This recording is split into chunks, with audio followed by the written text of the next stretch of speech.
Welcome to a brand new Alien Earth spoiler review here at Max Talks Movies. My name is Max Sittenberg. Today, I am breaking down Season 1, Episode 6, titled The Fly of the FX Hulu show Alien Earth. So, guys, if you're new to the channel, please hit that subscribe button and ring that bell if you're new to the channel. I do movie reviews, TV show, non-spoiler, and spoiler reviews, as well as movie franchise rankings, out-of-theater reactions, and every Monday I break down the box office. So please subscribe, ring the bell if you're new to the channel. Also, please comment down below. What are your thoughts on Alien Earth Episode 6? Was this your favorite, least favorite? What are your bold predictions for where the show's going to wrap things up in 2 more episodes? Love talking Alien Earth with you guys, so please comment down below. As always, guys, hit the thumbs up button. Helps creators like myself get more out there. But when you hit the like button, my video gets recommended to more people. So guys, please hit the thumbs up button. So now we're going full spoilers for Alien Earth. So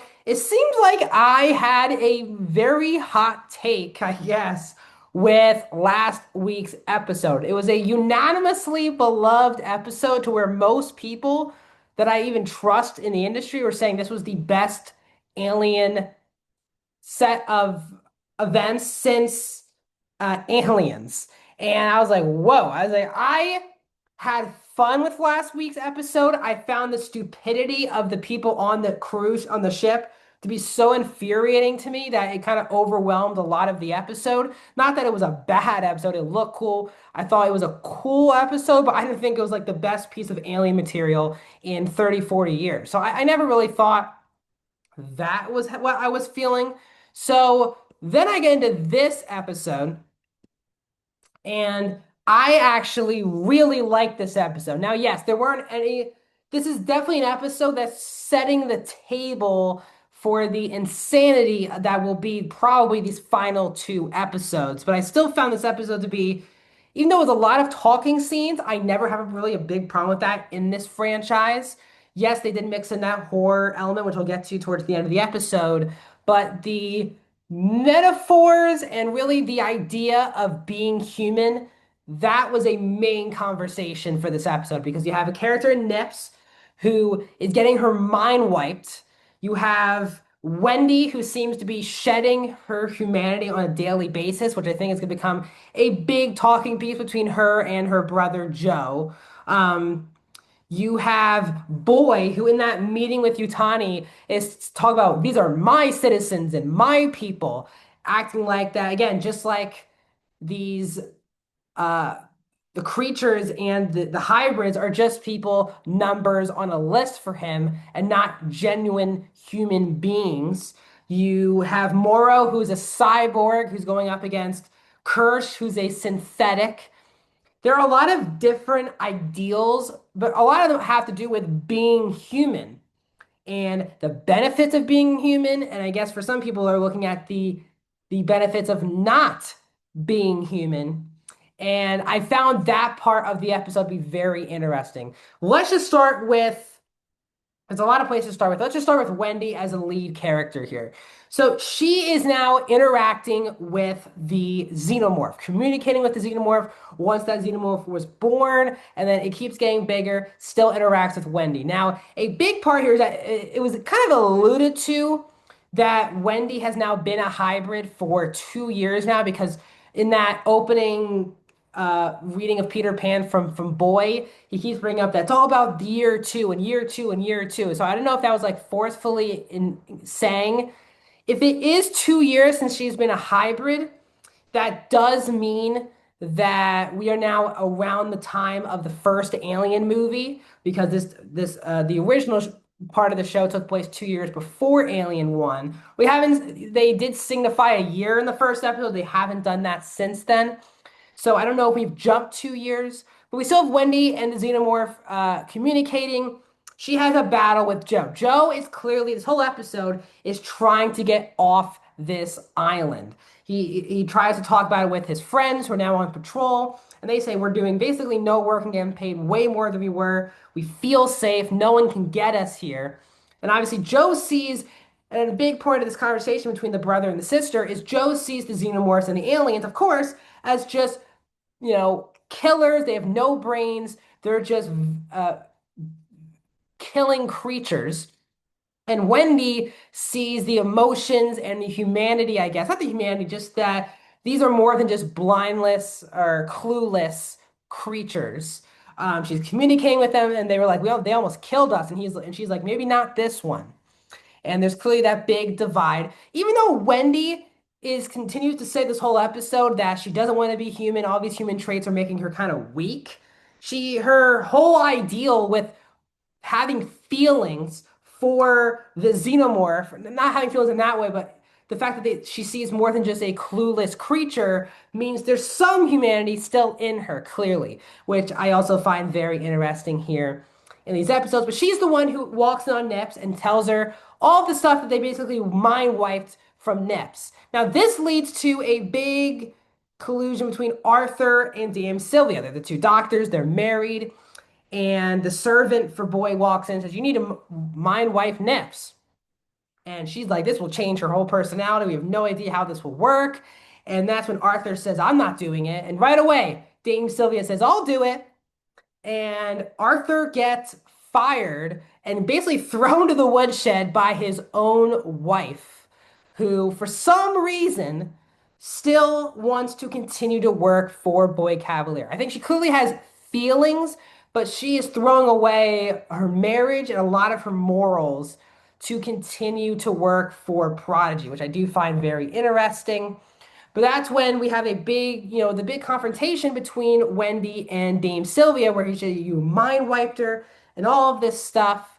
And the way Dame Sylvia looked at it was she said, "We're doctors," and she needed help. It's not that, she didn't look at it's like we gave her medicine, is the way that Dame Sylvia looked at things. And Wendy just says, continues to refer to Kirsch and the way that Kirsch taught her in those first two episodes to look at humanity, to look at human beings. And she said, "If that's what humans will do, I don't want to be any part of being a human." And that is a very big part of this episode.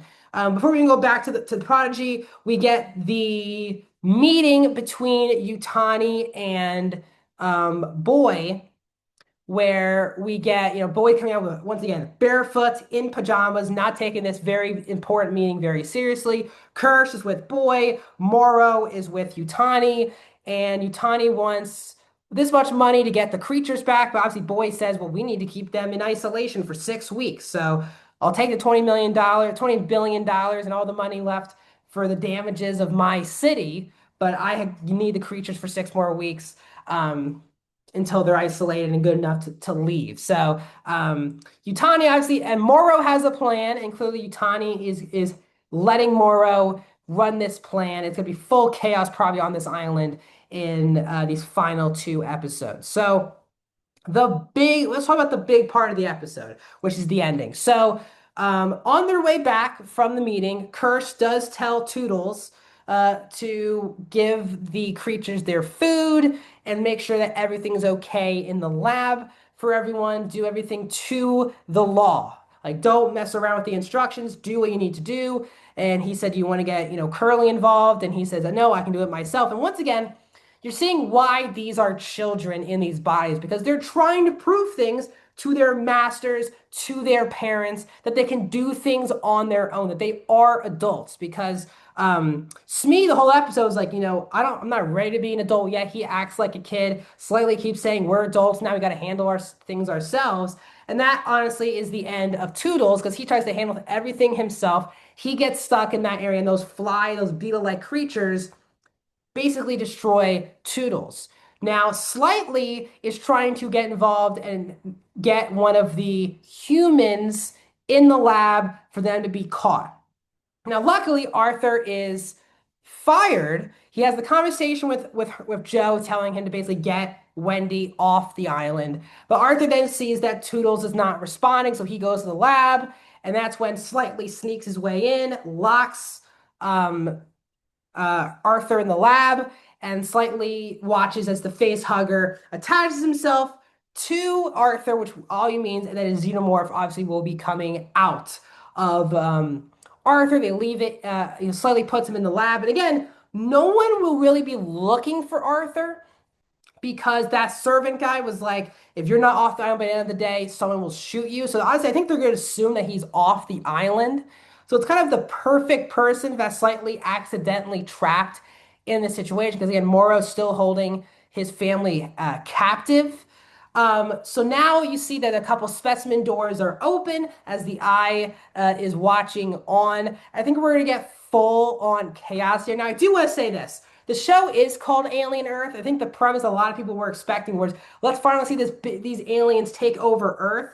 We are very isolated in this island for the whole season. So I will say on like the idea of Alien Earth, I'm not sure. I understand why people are disappointed because they thought Alien Earth would be like, what's it like if these characters and these creatures are on our Earth? But it really feels like it's its own world sometimes being at this island, which I find interesting. But still, I thought the episode was very intense. I thought it set the table, did a lot of things philosophically, but I think we're all here for all the chaos that will be these final two episodes. And also, finally, a kid has, for real, as of now, died. Now, the question is Toodles completely dead? Obviously, his brain or his memories are in this hybrid body. But the question is that all of Toodles? Do they still have his memories that they can just put into another body? I find that to be very interesting. What's gonna happen when the other kids find out another one of them has died, technically? Will Wendy leave with Joe off the island and be a family, or will that not happen? How will the Moro and Kirsch battle is the thing that I am most anticipating. Their scene in the elevator this episode was so good, and it got me so excited for their probably one-on-one duel that's going to happen later in the season. So, because I find more, and also the big point too here is that Kirsch watched all of what happened in the lab. He watched it all happen, but has not told anyone about it yet. So clearly, Kirsch has a big plan. He's obviously a synthetic, as we all expected, but he clearly is not happy with that. He's following all the instructions of Boy. So the question is, what is Kirsch's ultimate plan? Because he knows Moro is communicating with Slightly. He sees Toodles die, says nothing to Cavalier, and then he watches as Slightly traps Arthur, sees it all go down, and tells no one. So obviously Kirsch also. So I think Kirsch and Moro, for me, are the two most interesting characters on the show. That's a battle I am desperately wanting to see. What's going to happen with Dame Sylvia if she finds out her husband is now dead? It's going to be I am on board for these final two episodes, and I'm so excited. So what are your thoughts, guys, on the sixth episode of Alien Earth? Let me know down in the comments, like the video, subscribe, and I'll see you guys soon.